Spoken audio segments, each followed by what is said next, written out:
Nobody.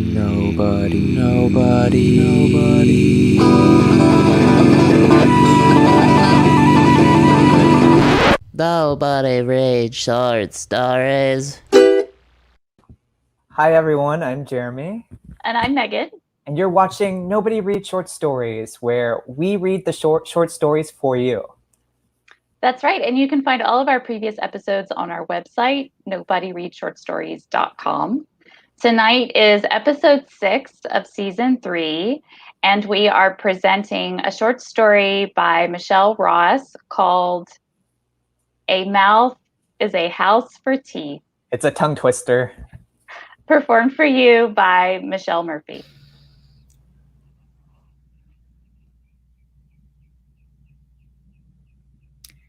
A Mouth is a House for Teeth by Michelle Ross.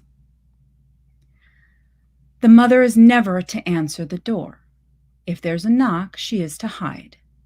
She is to hide herself and the girl and make it appear that no one is home.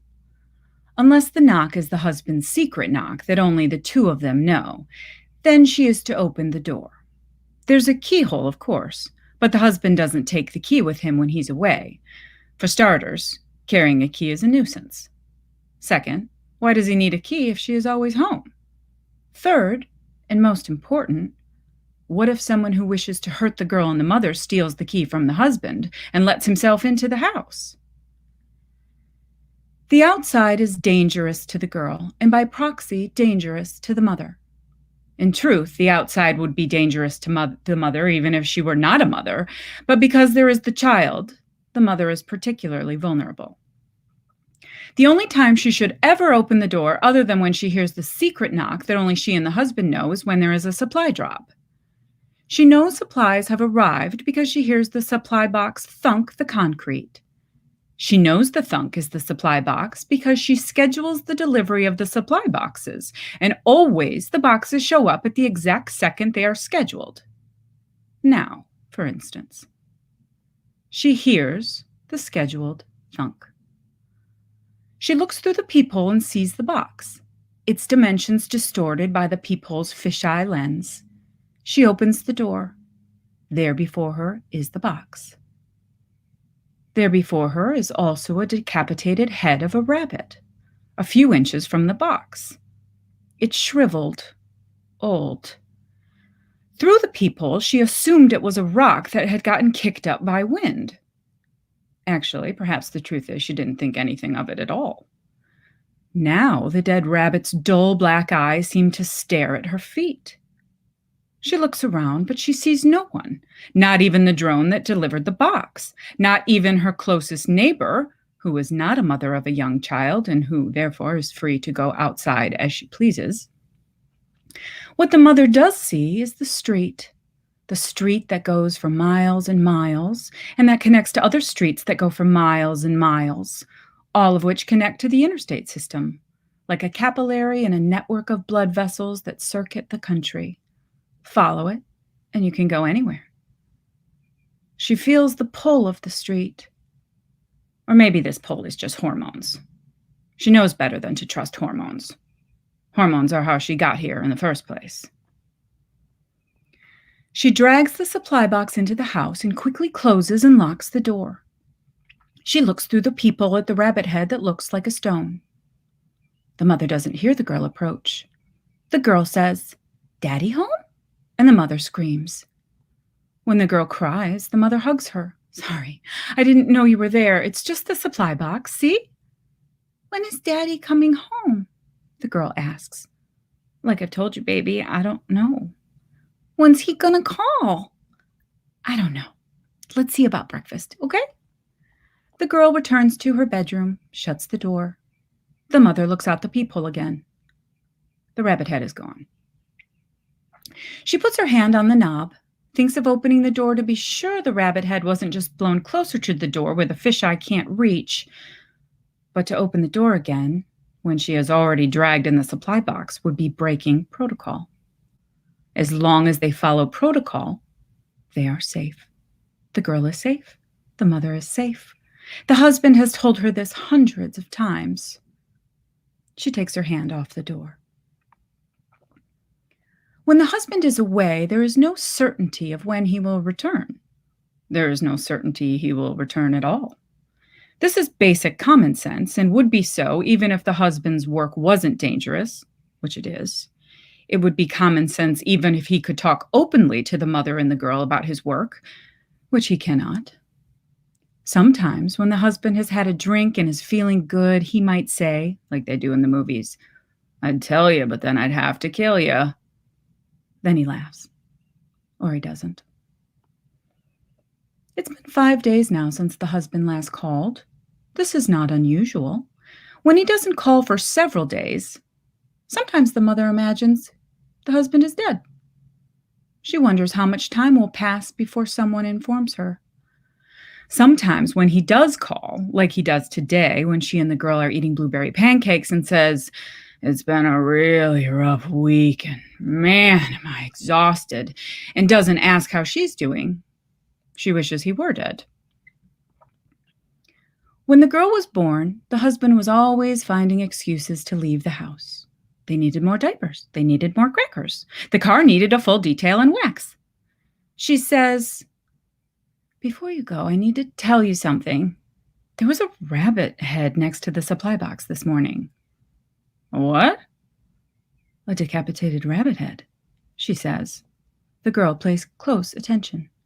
The mother continues. "And then, barely a minute later, when I looked out the peephole, the rabbit head was gone." "Probably a hawk or a cat," the husband says. "That decapitated it or that hauled it away as soon as I dragged in the supply box?" "Both," he says. "I'm sure it's nothing to worry about. You're following protocol." She says, "Of course." "And you have nothing to worry about," he says. "The head was shriveled, old," she says. "Probably the wind lifted it as easily as a pebble." The husband asks the girl how she's doing. The girl says, "I had to get an antibiotic. I had an infection in my leg." The husband, who seconds earlier seemed disinterested in them and in a rush to get off the phone to get dinner, now has a dozen questions. The girl tells him about how she had a cut and the mother left a bandage on her leg for 3 days, forgetting to change it or check it, and about how when the mother did pull the bandage off, finally, beneath were 2 large mounds full of pus. Then the next day there were several more pustules on the girl's leg, hence the antibiotic delivered in a supply box. The husband says, "Did you not bathe her for 3 whole days?" The mother says, "I forgot. And it's not like she never gets dirty, never leaving the house. I'm just trying to survive. It's not easy doing everything by myself." He says, "Well, I hope our daughter survives too." The mother says nothing.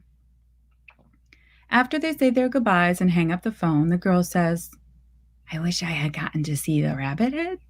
I wish you had called me." "That would be breaking protocol now, wouldn't it?" the mother says. "Never get to see anything," the girl says. Of course, the mother longs for the girl to grow up differently. She longs for the girl to be safe in the outside world, to roam free the way she once had. So long ago now, it seemed like a dream. But absolutely, she must ensure that the girl follows protocol. Absolutely, she must keep the girl safe. In 1903, a neurologist named Sir Henry Head elected to sever the radial nerve in his left arm for science. He knew that people who experience nerve damage regain sensation over time, and he wanted to map this recovery. What sensations returned first? Second? He and a co-experimenter subjected his left arm to all manner of stimulations over a period of about 5 years. If the mother knew about Sir Henry Head's experiment, she would likely say that pregnancy and giving birth had been like severing an important nerve. 7 years later, the mother is still recovering what she lost. Only the difference is her experiment is not controlled. There is no mirrored half, like Head's right arm, that preserves her pre-pregnant self. That she chose to get pregnant, wanted a child, despite all the facts, despite having observed other women in the situation she is now, is a testament to the power of hormones, the mother supposes. Hormones make you do things that are not in your best interest. Hormones are not to be trusted. The problem is you can never be certain when your desires and behaviors are ruled by hormones and when they are not. Perhaps when she wishes the husband were dead, that is hormones. Perhaps the moment she feels tender toward him are the products of hormones. Perhaps when the mother stands at the window and watches the neighbor woman walk out of her house in a t-shirt and shorts and sneakers and take off running down the street, no apparent worries about being a woman alone on the street, and the mother longs to abandon the girl and run out after the woman, that is hormones. Perhaps remaining at the window instead of just joining the woman is hormones. Although she is not allowed to leave the house, the mother is allowed to blog. In fact, blogging is encouraged. A routine is good. Having some sort of work besides cleaning house and rearing a child is good, the husband has said. The mother is a baker blogger. If you are a baker blogger, you are de facto a memoirist. Each new recipe comes wrapped in anecdotes from your life. There is much the mother cannot share on her blog, of course, like that the husband is away a lot, because what if among her readers is a man who sees an opportunity? And a mother and child alone. This concern was suggested by the husband, but she shares the same worry, though she'd never admit it to him. His absence makes her nervous, especially at night when she can't see more than a few feet out the house's windows. They have a treadmill in their garage, and often when the girl is in bed at night, the mother considers going out there and running on it. But the garage, though an extension of the house, feels separate from the house. She worries that somehow she'd get locked out there, separated from the girl, and that something terrible would happen. There's plenty she enjoys about the husband's absence, too. That their bathroom is all hers, for instance. No husband bending over the sink to brush his teeth, a mix of toothpaste and saliva dribbling down his chin into the basin. No mysterious wads of toilet paper on the floor next to the trash bin. No stubble hairs on her bar of soap. But these details she cannot share on the blog either, for they would embarrass the husband, hurt his feelings. She does not dare post about the girl either, for there are men who will masturbate to these stories. So the mother has invented a persona for her blog. The baker of her blog is childless and single. This isn't simply an act of omission because she does not mention the girl or the husband, ergo they do not exist. No. The baker in the blog tells her readers she's too selfish to have children, too particular and too hermit-prone to marry. She posts photographs of gorgeous cakes and cookies and writes about how nothing else in life fulfills her the way baking does. When the mother began the blog, she thought she would blog once a week on Tuesdays. But quickly, baking and blogging about baking became a necessity. Now she bakes and blogs almost daily. If she can't bake during the day, say the girl is sick and she must lie next to the girl to keep her company, then she bakes at night when the girl is passed out from a heavy dose of alcohol-laden cough syrup. They throw a lot of baked goods into the garbage chute. The mother thinks often of that fairy tale, Sweet Porridge, about a poor woman and her child who live alone. They have nothing to eat until the child goes into the forest, and an old woman gives her a magic pot. When the girl says, "Little pot, cook," the pot makes sweet porridge. When she says, "Little pot, stop," the pot stops. One day, while the girl is away, the mother commands the pot to cook, and it does. Only the mother does not know the command to make it stop. So the pot cooks and cooks until the whole town is buried in porridge. Does the mother drown in all this porridge? The story does not say. As the girl steps out of the bath and the mother presses a towel to the girl's wet hair, the girl says, "I want to cut you open and wear your skin like a house." The mother plays a game with the girl sometimes, a game she learned from her own mother, in which they use a house as a metaphor for everything and anything that contains, as in A sock is a house for a foot. A lock is a house for a key. A mouth is a house for teeth. The girl leans into the mother the way she always does after a bath, wraps her wet limbs around the mother. She's so small, so easy to break. And the outside is full of men who wish to break her. Is it any wonder the girl should want to hide in her mother's skin? The mother worries about the girl's fear. The girl has never played with another child. She has never seen another child except on television or in books. The girl will not know how to be with other people. She will be afraid, suspicious, awkward. The mother often watches the neighbor, pruning her roses or backing out of the driveway in a car, sunglasses concealing her eyes. The mother once did these things before she got pregnant. She could have chosen to remain unpregnant, unmothered, free. She was never comfortable in the world, though. She wonders if this has much to do with why she became pregnant. Maybe it was less hormones, more fear. What she couldn't have known was that there is plenty to fear in here, too. All mothers must fear at some point that their children may hurt them. That's putting it too mildly. All children do hurt their mothers. They tear their way out of their mother's bodies, after all, unless the doctor cuts into the mother instead of the child's head and shoulders. And then there is the biting of her nipples, the exhaustion when the child cries in the middle of the night, the first time the child hits the mother, the first time the child says to the mother that she hates her or that the mother's stupid or ugly or unlovable. Such injuries are accepted as normal. Children separating their identities from that of the mother, psychologists say, may be cruel. It's a necessary violence. The mother, being a woman, has come to expect a certain level of cruelty and violence.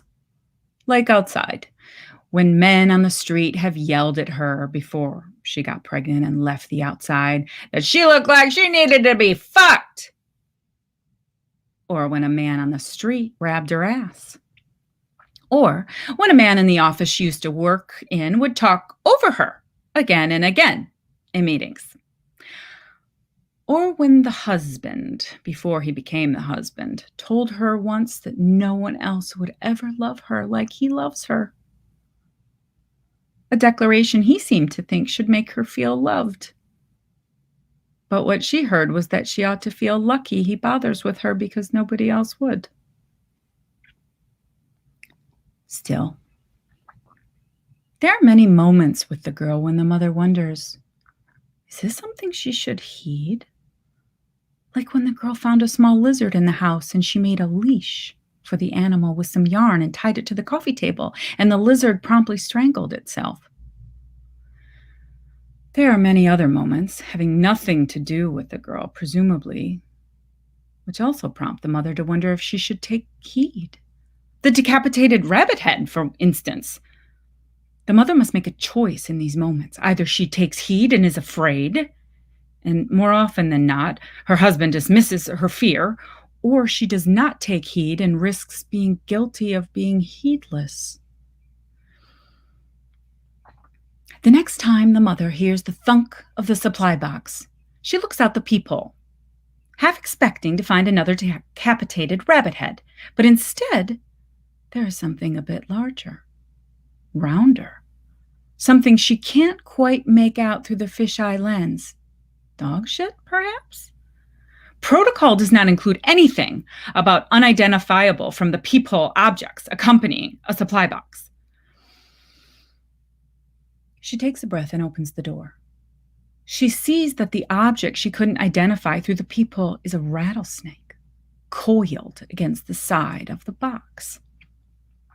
Protocol entails that the mother quickly open the door, quickly drag the supply box into the house, and quickly shut the door. Protocol does not include anything about rattlesnakes. The mother knows rattlesnakes are not eager to strike, that they do so only when startled or threatened. But quickly dragging the box will surely startle or threaten the rattlesnake. She shuts the door. She counts to 3. She looks out the peephole. The snake is still there. Perhaps if she drags the box slowly, the snake will not startle or feel threatened. She could hook the top of the box with the rake from the garage. She could wear boots as she does this. She could wrap leftover scraps of carpet around her legs with duct tape. Perhaps the thickness of the carpet will be enough to prevent the snake's fangs from reaching her skin. The girl is watching TV. She is so entranced that she pays no attention to the mother going in and out of the garage, the noise of the duct tape. When the mother is finally ready, about 15 minutes later, she opens the door. The snake is gone. The mother throws stale macaroons around the box to be sure. No movement. No sounds aside from the thunks of the macaroons. The mother puts down the rake and quickly drags in the supply box. She quickly shuts the door. She worries she imagined the snake. She worries about the break in protocol. She worries that the snake is real and one among many creatures trying to get inside the house. She thinks of the tree outside her bedroom. Years ago, when it was a much smaller tree she and the husband brought home from the nursery in a black plastic pot. That pot had been like a diaper, the way it held the soil around the tree's roots.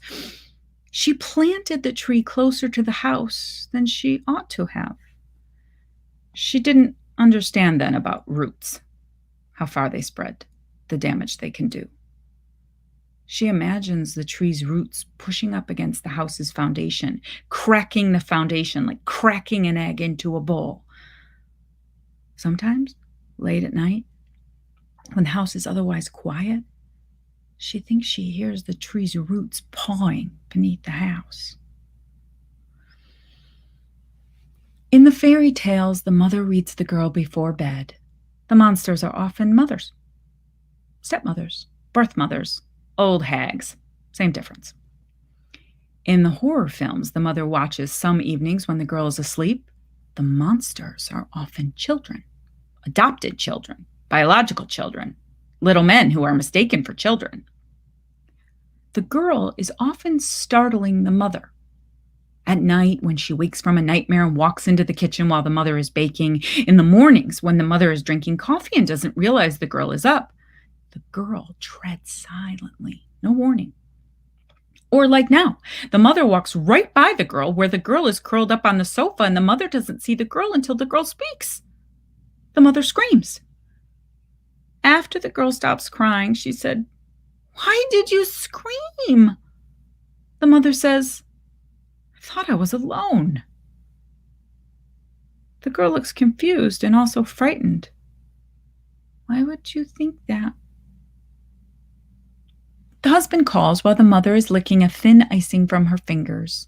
A boiled orange cake is baking in the oven. The girl is in a television trance. The mother thinks that perhaps the television has sucked the girl out of her body, that the girl's body is an empty husk, the way she sits so still, eyes fixed. A television is a house for a girl, she thinks. But then the girl laughs at something on the screen, and the mother is assured the girl is still snug inside her own skin. Instead of immediately giving the phone to the girl, as she often does, the mother tells the husband about the rattlesnake and about what the girl said about wanting to slit her open and wear her skin. The husband says, "She says funny stuff, doesn't she? Have you followed protocol?" The mother says, "I couldn't follow protocol precisely when the rattlesnake was next to the supply box. I had to close the door and come up with a plan for how to get the box. So I had to open the door twice that morning. I had to let the box sit for a bit outside." The husband says, The mother says, "What could I have done differently? Offered a leg for the snake to bite?" The husband says, "Nothing like this all these years, and then a rabbit head and then a snake. Doesn't seem possible." The mother says, "Are you calling me crazy?" "I'm saying it's probably nothing. There's nothing to worry about. It's been 5 weeks. Now, when are you coming home?" The husband says, You know I don't know. And even if I did, I couldn't tell you. The mother says, I don't want to live like this anymore. What does that mean? I might as well not even have a husband. The husband says, well, maybe I'll die on the job and you won't have a husband anymore. And then you'll get a fat insurance check. Won't that be nice? The husband laughs. There are two types of baker bloggers. First, there are the bakers who invent. They create brand new sweets the world has never tasted before. Or they reinvent classics, making them truly their own, revamped recipes you could not possibly confuse with the originals. These baker bloggers are rare. Second, there are the bakers who purport to be inventors, who present recipes as their own, despite that said recipes are entirely generic. They get away with it, perhaps, because their readers aren't concerned with originality. They just want a good recipe made easily reproducible by beautiful photos and clear instructions. This is the most common type of baker blogger. The mother is neither of those types. She is a baker who bakes other people's recipes, classic recipes, without pretending she has made them on her own. The mother would like to invent recipes of her own, but she doesn't feel ready yet. There is still so much she hasn't made. There is still so much to learn. The idea of wasting ingredients on failures causes her stress. Worse, what if she were to present to the world something as her own that is not? Someone with the username Black Eyed Sue comments on the mother's blog one evening. Why do you only ever bake other people's recipes? The mother writes back, I'm apprenticing. Black Eyed Sue writes, this blog is 6 years old.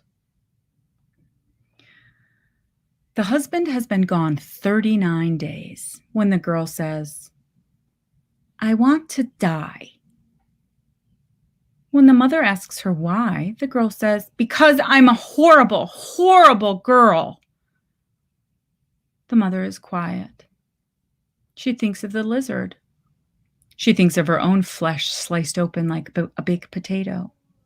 And then she says, you are a wonderful girl, and nobody is perfect. We all do things we're ashamed of. Did you do something that you're ashamed of? The girl repeats, I want to die. Then she says, I want everyone to die. I want the whole world to die. The mother feels sad and scared, and strangely, the tiniest bit proud.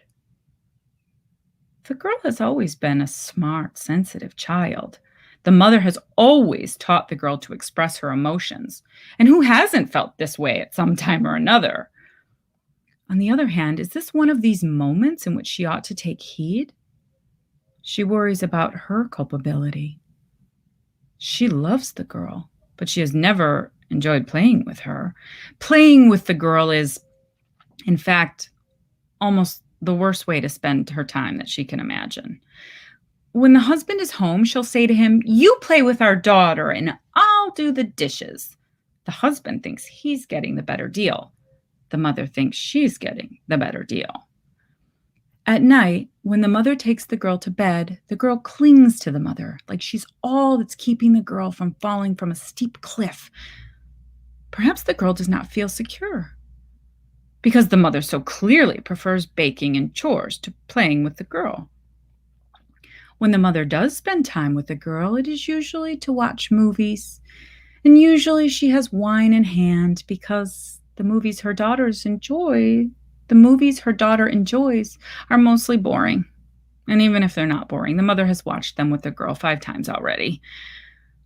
Also, the mother frequently zones out while the girl is talking. Sometimes the girl catches her. Mama, did you hear what I said? Just that morning, this had happened. Instead of listening to her child, the mother had been thinking about how she misses orgasms. She is perfectly good at delivering them herself, sans the husband. The problem is the girl is in her bed every night. She won't even start the night in her own bed. The mother could take a vibrator to her child's bedroom or the hall bathroom, lock the door, and be done within a few minutes. But the idea of masturbating in either of those locations is wholly unappealing.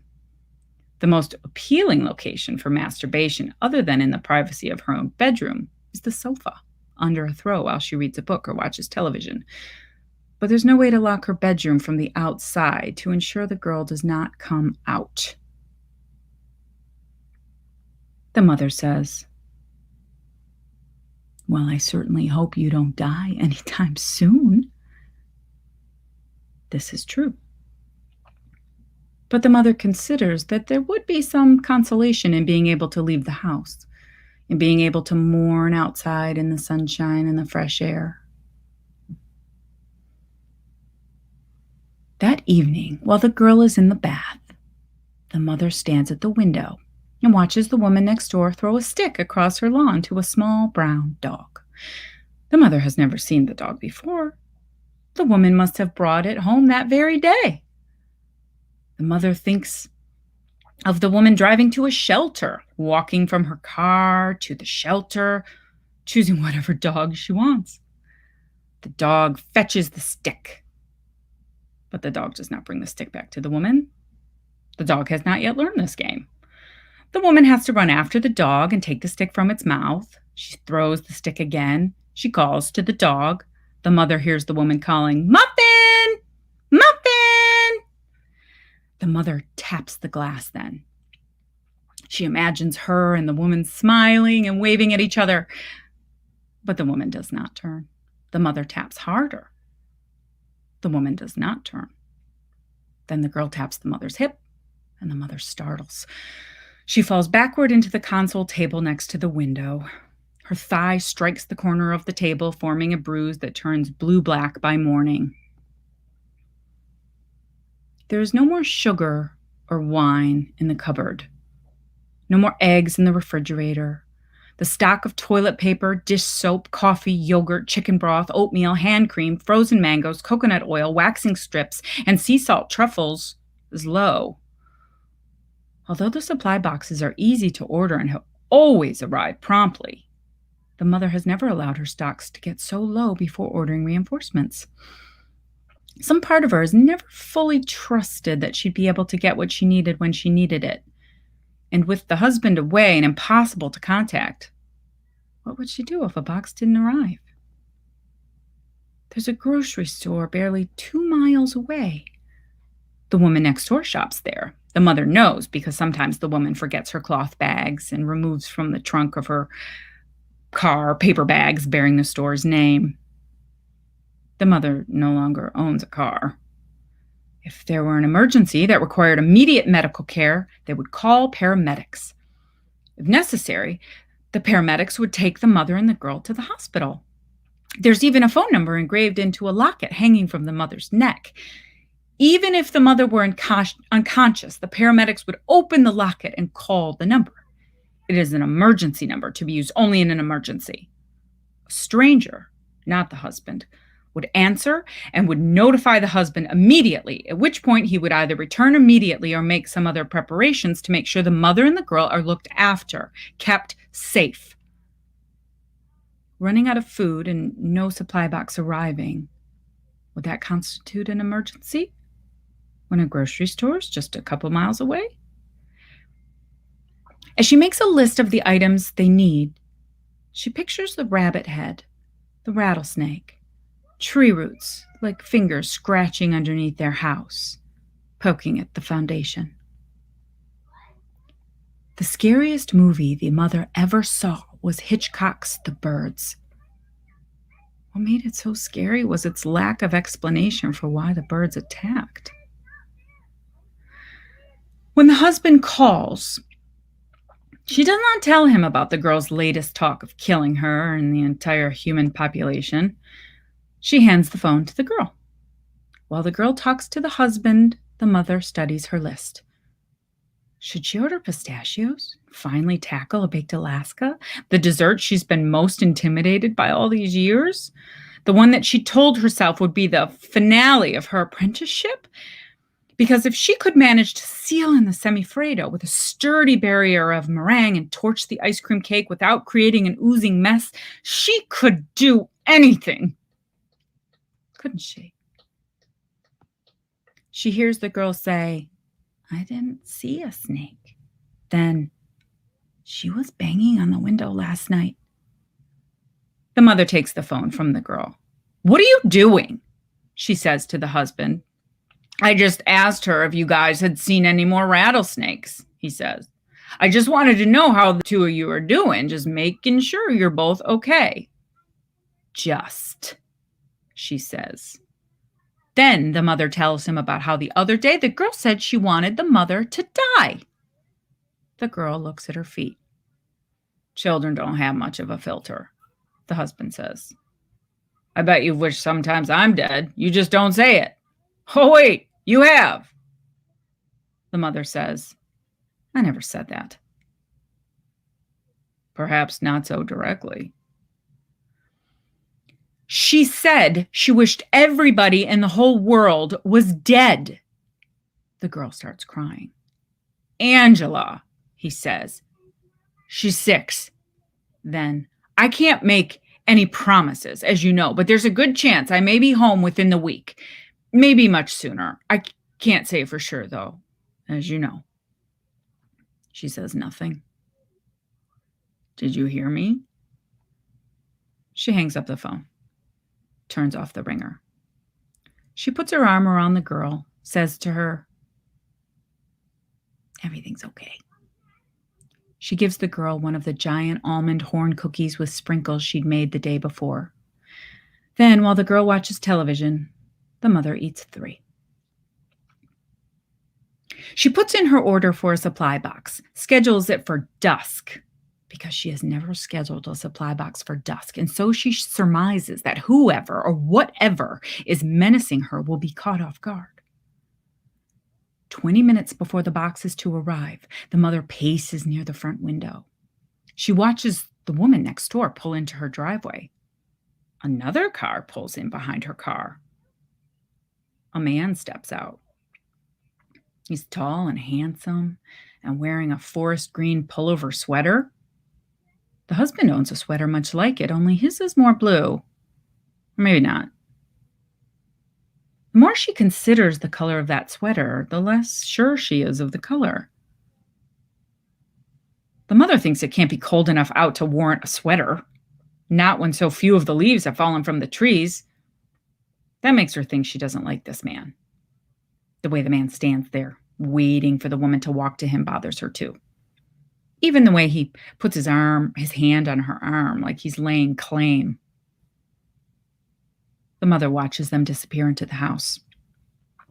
5 minutes before the box is to arrive, the mother leans over the back of the sofa to kiss the top of the girl's head. The girl smells like popcorn. When the mother hears the thunk of the supply box, she is in position. She takes a deep breath. She leans into the peephole. She almost makes a sound, but quickly covers her mouth. There is a man at her door, or at least she thinks the figure is a man. She neglected to turn on the porch light, and it's just dark enough out now that the figure is more silhouette than flesh. His feet blend in with the supply box, so his calves appear rooted.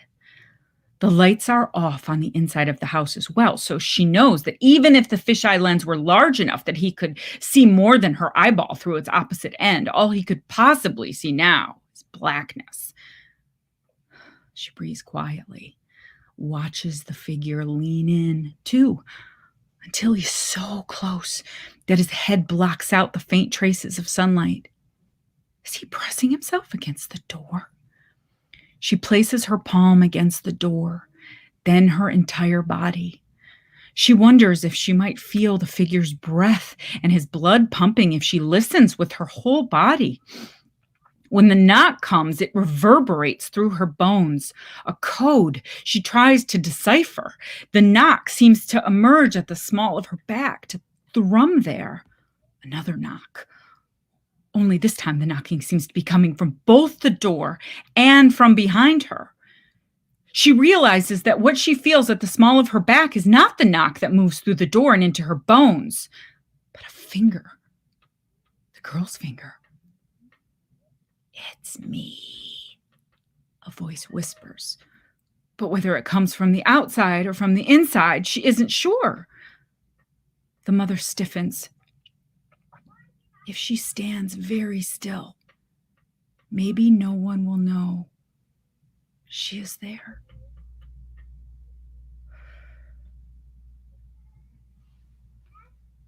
The end. Ooh, great job, Michelle. Oh my goodness. Goodness, Michelle, you're freaking brilliant. Wow, I just feel like so oh my gosh, impressed by I'm that. so impressed. Like, holy crap. Like, if there was an award for like YouTube reading. Oh my goodness. I love this story. Goodness. This is just one of my favorites. So thank you for asking me to do it. Oh, well, you're very welcome. Connecting with it so hardcore. Like, even when you leaned in, I could see the peephole that she was looking throughout the piece. Like, I felt like I was there. Yeah. Yeah, very, very well done, Michelle. And if you guys listening would like to learn more about Michelle, you can find her at the Michelle Murphy. We also featured one of Michelle's stories, The Cleaner, on season 1 of Nobody Reads Short Stories. So if you haven't listened to that, please go and check that out. And then all throughout season 2, she's a marvelous performer, as she continues to be every time we beg her to read a story for us. She's just so good. Thanks, you guys. Thank you so much, Michelle. We appreciate it as always.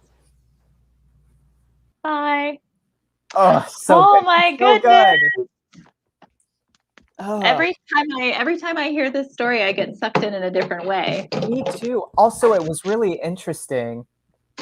Okay, I'm gonna start Cranky so we don't talk about this story all night long. Okay, Cranky's crunk. Yeah, I just thought it was so interesting. I was thinking about like, what is this that is so, it like draws you in. It's like, do you remember the Poltergeist? I was like a little kid, but do you remember the Poltergeist where she's sitting too close to the TV? That's how I feel about this short story. I'm too close and it's sucking me in. It's like, oh. Well, I think every time you read it or every time you listen to it, as we have several times now, you pick up on different nuances and you pick up on a different feel and a different imagery. And there's so much beautiful imagery. Like in this read, I was like so drawn to the imagery of the roots.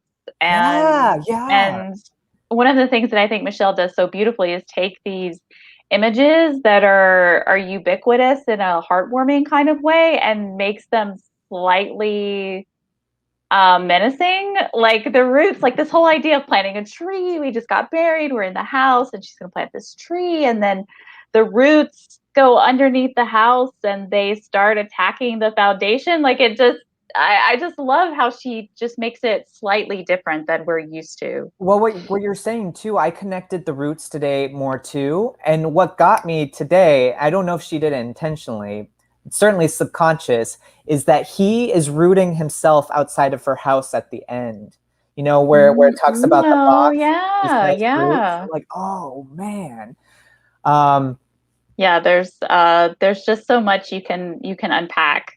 And it just takes it takes several readings. Read it over and over again. And what I also love is that this has every genre, like little bits and pieces in it. Like there's elements of horror in there. There's elements of wonder.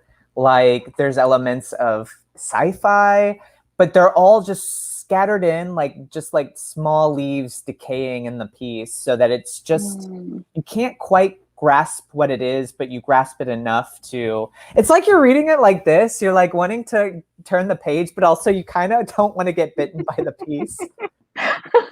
I don't know how to explain it. Like it's a book with teeth. With teeth. You're just like, a book is a house for teeth. But it's also so grounded in reality. It is. And has this wonderful, like, so you're grounded in reality, but it also in the humor life and motherhood and being around children or having children, and she just makes those moments pop, like every time the child talks about wanting to slice its mother open. Well, you know, it's like a really loving relationship. It gets you every time, Megan. Every time. I was so into it too. I was like, what are you gonna say, Jeremy? Give me some knowledge. Do you want to finish your thought? Yeah, it's just like throughout the whole piece, like everything is, and it's also not. Like their relationship is loving, but it's also hostile at the same time. It is and it isn't. Both are true and both are not at the same time. Which is very honest, which is very true to life, right? Yeah. All of our relationships, we want our relationships to be one or the other, but it's very complex and enmeshed and anyway, so before we keep talking, we're going to bring Michelle in very quickly. But before we do, I just want to tell you guys a little bit about Michelle Ross, our author. So Michelle Ross is the author of the short story collections There's So Much They Haven't Told You, which is the winner of the 2016 Moon City Short Fiction Award. And also her other collection is Shape Shifting, which is winner of the 2020 Stillhouse Press Short Fiction Award and forthcoming in the fall of 2021. Her fiction has appeared in the Alaska Quarterly Review, Colorado Review, Electric Literature, Witness, and many other venues. Her work is included in Best Small Fictions 2021, Best Microfiction 2021 and 2020, the Wigleaf Top 50 2019, and other anthologies. Her work has won prizes from Emrys Journal, Gulf Coast, Sixfold, and other journals. She is the fiction editor of Atticus Review, and you can find her at michellenross.com. So let's bring on Michelle Ross. Michelle on. Hi, Michelle.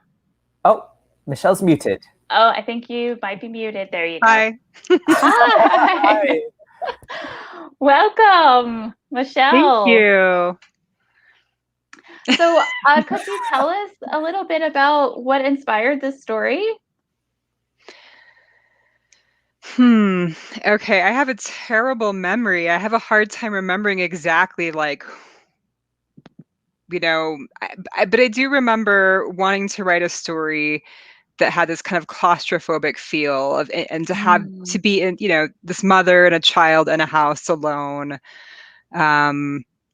I mean, I want to say, I don't know if I was thinking about this explicitly or not, but when my son was a toddler, my husband would sometimes be away for weeks at a time, and not often, but here and there for weeks at a time. At one point, like when my son was 2.5, he was gone for like 4 or 5 weeks for some trip where he was like on the ship, and we couldn't really communicate with him. He was completely missing for 5 weeks. Wow. So I think that's what loosely inspired this, and then kind of exaggerating that. Yeah. Michelle, hearing it out loud, like, did you get anything that you didn't realize yourself when you were listening? Oh, I don't know. Michelle did such a fantastic job reading it. I loved her facial expressions and her eyes. Well, I agree with you. I could totally see the fisheye lens, and I don't know. I mean, definitely, I think she read it slightly different than I might have read it, but I don't know if there's anything drastically different. At the same time, it felt very real to me. And I'm sorry, maybe that didn't convey, because there's 2 Michelles, it's a little confusing. I meant when you originally wrote the piece, like when you hear it out loud, like now that you have some distance from writing the piece, is there anything that hits you that you subconsciously had in the story? Or is it just does it hit you the same way? I don't know. I mean, I think I've read it enough times over the last couple of years that that always happens, as I'm constantly noticing things that I don't think I was cognizant of when I was writing. But then again, my memory's so terrible that I'm like, I couldn't tell you precisely what all those things were. Yeah, this is a question that's come up with some of our other authors, like where people will read something and they'll read our work and they'll find something or a theme in the story and they're telling us how much they love this theme, and then the author's like, oh yeah, I totally meant to do that, and then it like inside you're like, oh, I have no idea, where that came from. Right. Do you feel like that comes out in your work sometimes? Like, does that ever happen to you? Oh yeah, I mean, Yeah. definitely. I mean, yeah, I think that's one of the really cool things about writing is that your mind is making all these connections that you're not consciously trying to make. And I think that happens with almost every story I ever write, going back and looking at it again, I'm like, oh wow, those things connect. I wasn't even thinking about that. When you write, do you see writing as like a catharsis or like therapy, or like do you feel yourself like working something out even if you can't exactly put your finger on it? Sometimes, although I also think a lot of times if I'm writing something that's more that needs to be worked out, it's also harder to write. So, Yeah. and those are the kind of stories where I'm having to do many, many drafts and really fighting, trying to, get control of the story so that it's separating from the stuff that fed it in the first place, right? Yeah. So I definitely feel like it's easier to write when there's less of that feeling, in the beginning. I mean, I think it's always there to some extent, but yeah, when it's more subtle, easier. Yeah, I think I prefer the first way where you're writing about things and your brain is making connections, but you don't really, like, you're not really cognizant of it. It's like your brain is just working it out and you're like, oh, I didn't know that this was something that was going on inside me, versus when you know that you're trying to work through something, it's just harder. I agree. Yeah. You're like, wow, this is really come on off as angry or whatever. It's like, that's yeah. Well, speaking of things that are hard, was there a particular part in this story that you remember being that you remember? Difficult? Yeah, that you remember. If you don't remember, that's fine. The ending was hard for me. I mean, I think endings are often hard, but I remember feeling really uncertain about the ending when I mean, certain enough that I was ready to submit the story, but like definitely hesitant. Like, I don't know, is this quite right? And then, when the story was accepted, I'm like, okay, then. Yeah. If you're okay with it, I'm okay with it. Messed up? Like, because I'm the same way, and I know other writers are. You don't know something's good until you get approval from an outside source. I always think that's so messed up. You think something's brilliant or you don't, and then it all depends on the reaction from the other person. It's true sometimes. And I agree. I hate that it's that way, but sometimes it does feel that way. I mean, occasionally I write something. Well, then, there's also the stories where I really do feel good about a story. I'm like, oh, I love this story. And then other people don't like it. It doesn't get picked up. So. Yeah, I always find that fascinating too. Like, I do a lot of micro stories, and I know you do micro stories too. And it's always the ones that I might not have liked as much, or the ones that I'm not as excited about that people like, and I can't predict it. Like, I don't know. Can you predict your writing now, which ones people are going to connect with and which ones they won't? Not very well, no. I mean, occasionally maybe, but most of the time, no.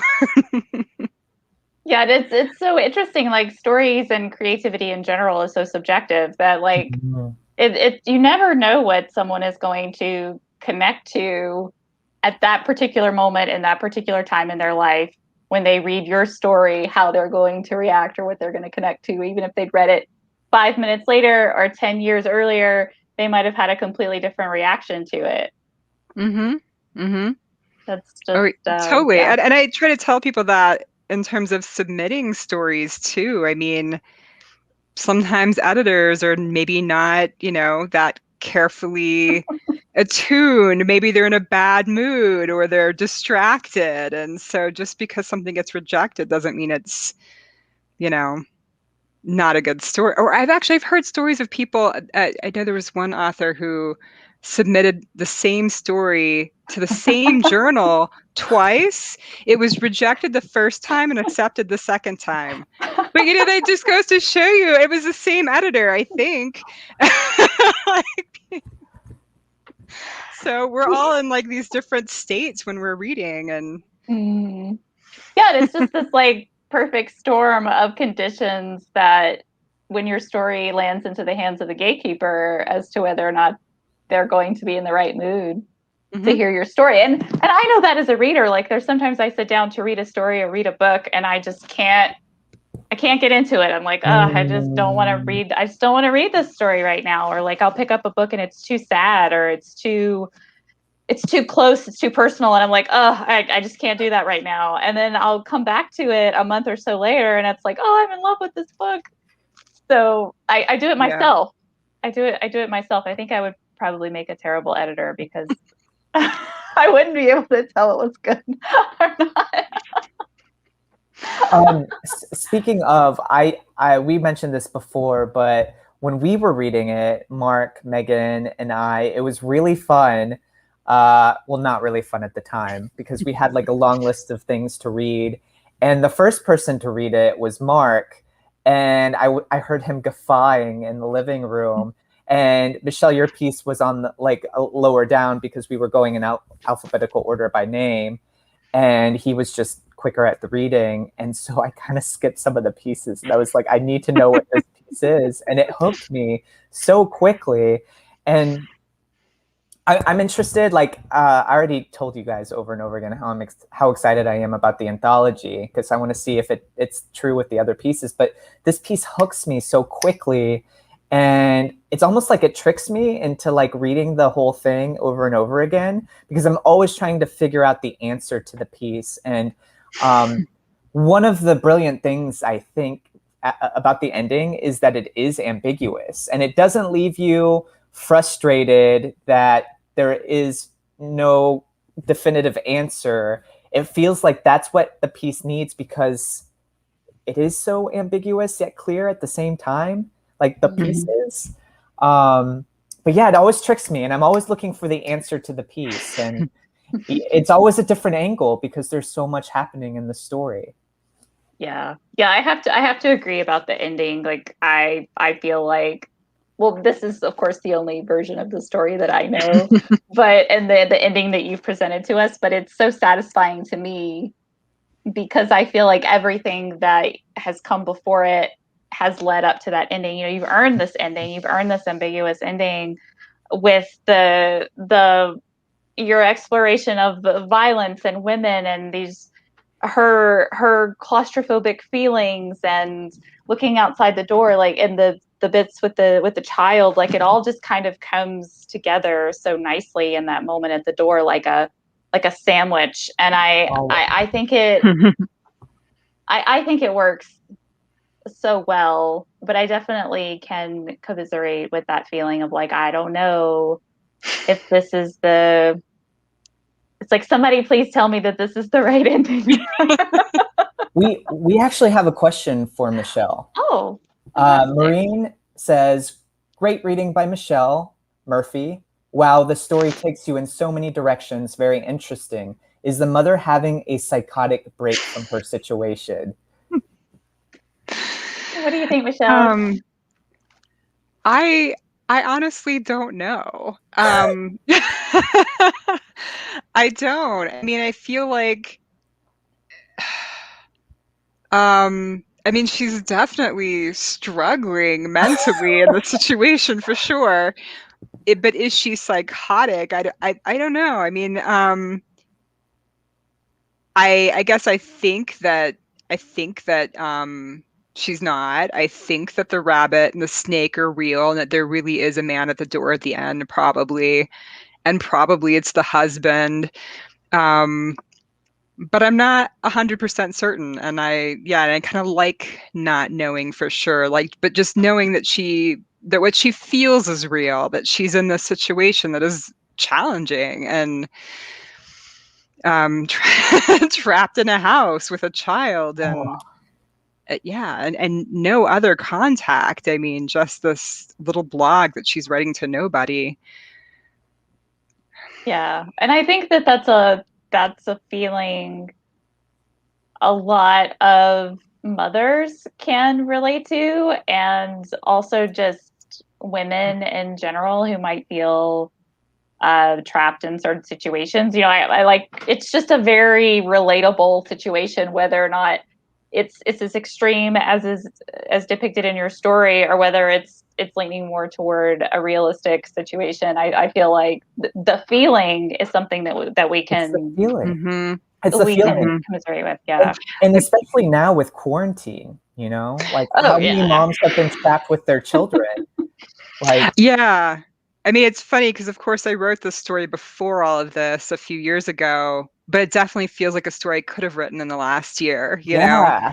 And I think that mothers, I mean, even if you have a lot of friends or a lot of other mother friends, if you're home alone with a child, you know, for most hours of the day, that can feel very alienating and isolating, you know, regardless of whether you have those brief connections here and there. I mean, it's it's a very weird place to be in with, you know, I mean, especially as a first-time mother too, right?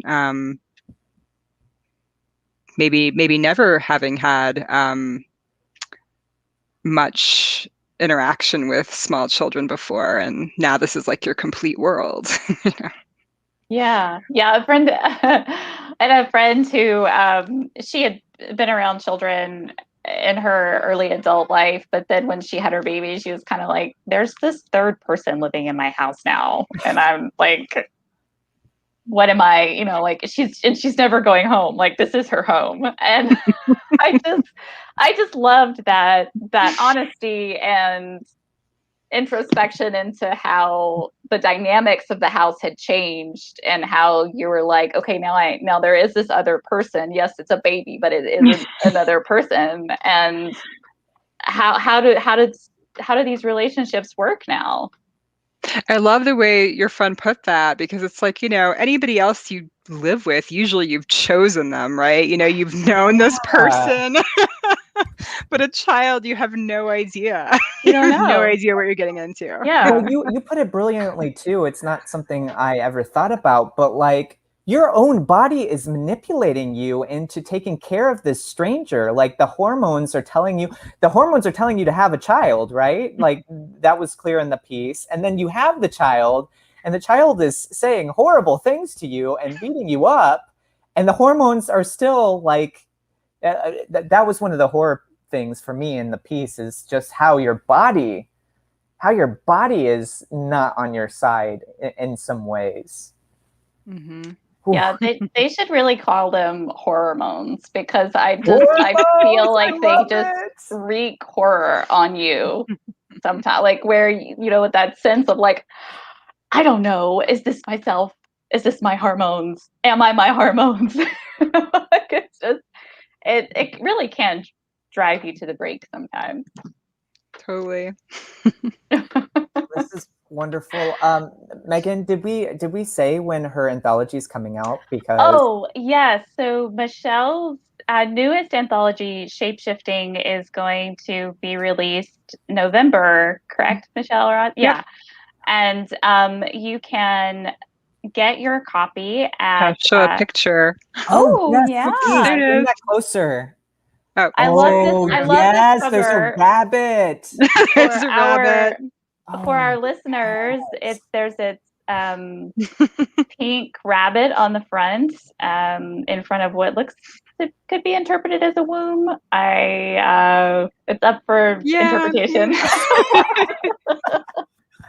Michelle, you're so funny. You crack me up, because you'll go with anything. You're like, maybe, possibly. Well, it is a collection of stories that are all about motherhood. So Yeah. Oh yeah. So let me read the I have the description of her book here. So this is the description of Shapeshifting. The 14 spellbinding stories in Michelle Ross's second collection invite readers into the shadows of social media perfectionism and the relentless cult of motherhood.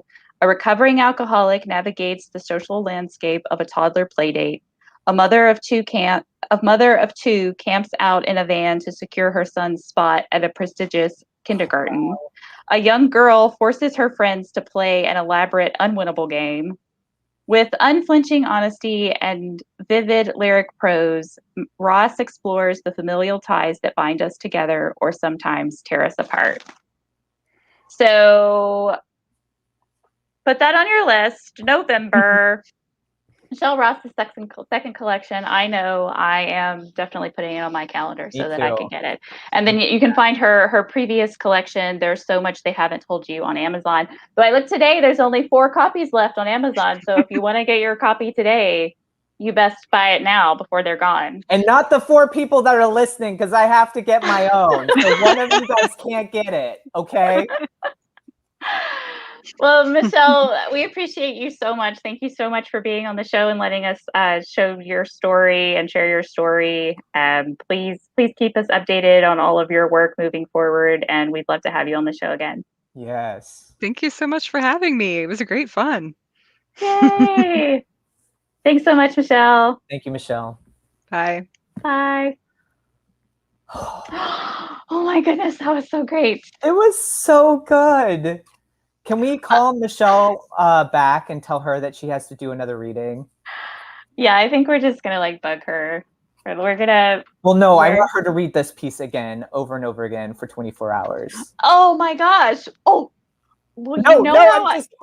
You know how I want to do a 24-hour readathon, Jeremy. Yes. You can't just throw out those ideas. But wouldn't it be amazing to have Michelle read the story for 24 hours straight? Each reading would be a different interpretation. It would be amazing. It would be amazing, but then I would also be missing a co-host because she would mysteriously disappear. And I can't do this on my own. That's true. I'm a little woo-woo, and you're the grounded one. That's... Hey, wait, you're the grounded one. I'm supposed to have the crazy idea. Actually, I did have the crazy idea, and then you nurtured it, and it grew into something insane. Yeah, and we're doing it. We're doing the Cranky Talk. We're not allowed to talk anymore. So just in case you guys haven't realized Jeremy and I's dynamic, I guess I am the grounded one of the two. However, Jeremy has loads of wonderful ideas, and sometimes he just throws out these crazy ideas, and I'm like, oh yeah, let's do that. And then I'm like on it, and he's like, wait, no, that was just a crazy idea I was throwing out. I didn't really mean. I'm like, no, we're doing it. So, Nobody reads was one of the crazy ideas I had. And the reason why it's still happening is Megan's like, oh. So she keeps it happening. So yeah, both are needed. Jeremy was like, let's do a podcast where we read short stories. And I'm like, okay, I'm buying the domain name now. He's like, oh, okay. Yeah, I usually have 0 follow through on things. I guess we're really gonna do excited about shiny things. And then Megan takes the shiny things and makes a home of pennies, which is relevant because... Well, Megan and Mark, because without Mark, I would... Without Mark, we would be doing this out of like a box. Like we would have a box and we'd be doing it on the street. Yeah, it would be really bad. So if you haven't already, please go to our YouTube page and like and subscribe. Tell us and Michelle what you thought of her story. Give Michelle Murphy some love. Well, with Michelle Ross, I would be interested to hear from moms, like what connected with them about the piece. So please, moms, let us know what you think in the comments below of this story. Yeah, that would be amazing. You know, Michelle Murphy, who read the book, is also a mom, and she loved reading that story and connected with it. So we love to see how other moms and women are connecting with the story. We are also, Christopher Riggs says he has bought Michelle's book. So there's only 3 left. I know there's only 3 available. Jeremy, you have to go to Amazon right after this to get it. Otherwise, you'll have to go to the publisher and get it. I'm gonna fight people. Yeah, you're gonna. We gotta wrap this up, Megan. I gotta get this book. So we're also available for our audio podcast listeners. We are available for download on Spotify, Apple iTunes, Amazon, Audible, Stitcher, pretty much anywhere you find your audio podcast. It's so easy to just download the app. You download an episode on your phone and take us with you wherever you go, so that anytime you need a story, we'll be there for you. And we'll also be on your phones following you around, letting you know that we're there via Facebook, Instagram, and Twitter. I always feel like I have a little fairy wand when I do that. I wish we could have maybe Mark can learn how to do that too. Like he's learned how to do everything. Like a thing. I want a magic wand. Yes, but if you use the hashtag NRSS podcast for the Twitter, you will, I don't know. What will happen, Megan? We'll get your message. Oh, that's cool. I like that. Let's have that happen. We also have merchandise. So if you go to our website, nobodyreadshortstories.com, you can find all of our wonderful merchandise, which always includes the pillow. You know what we're talking about, friends. It's purple, it's orange, it's white, it's black, it's comfy, it's snuggly. You know you want one. So go to our website, check out our merchandise, buy one, buy two, buy three, let your family know. If you're out and about, you've been vaxxed, your friends have been vaxxed, you're ready to hang out again, dress yourself in orange and purple. Get some leggings, get a fanny pack, get a hat, get a hoodie, get everything. Show up in style. And websites. So I have a website. You do? It's Megan A. Morrison. I do. It's meganamorrison.com. If you sign up for notifications, you will get an email every time something new is going on with my work. And Jeremy has a website. I have a website.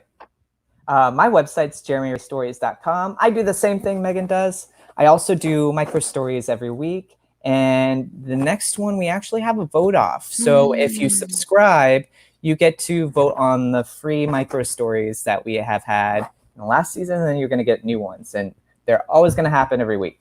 Oh, this time, Megan, you don't have to remind me. I have things on Amazon. I sell books that I have written. And if you want one of those, you could go on Amazon. That's right. Jeremy actually has a new book that's coming out later on in the summer, or late spring, early summer, that has not been showcased on Nobody Reads. It's a novella, which means it's quite longer than just a normal short story. And since our show is not Nobody Reads novellas, we will not be featuring it. But do not despair. You will be able to purchase it very soon on Amazon, and we will keep you posted on that. I'm excited. Oh, and next week, yes, make sure that you come back. We have this wonderful story by Meryl Branch McTiernan. Her short story is called My Condolences, and here is the description. In the early aughts, a college girl is triggered to remember her first blowjob during a sexual encounter with her high school crush. This is a very wonderful story. You do not want to miss it. So make sure that you join us next week on Monday. Bye, everyone. Thanks for listening. Then. Bye. No one reads short stories anymore. I really don't know what they're written for. Go write a short story and throw it out the door. 'Cause no one reads short stories, funny, sad, or gory. No one reads short stories anymore. Yes, no one reads short stories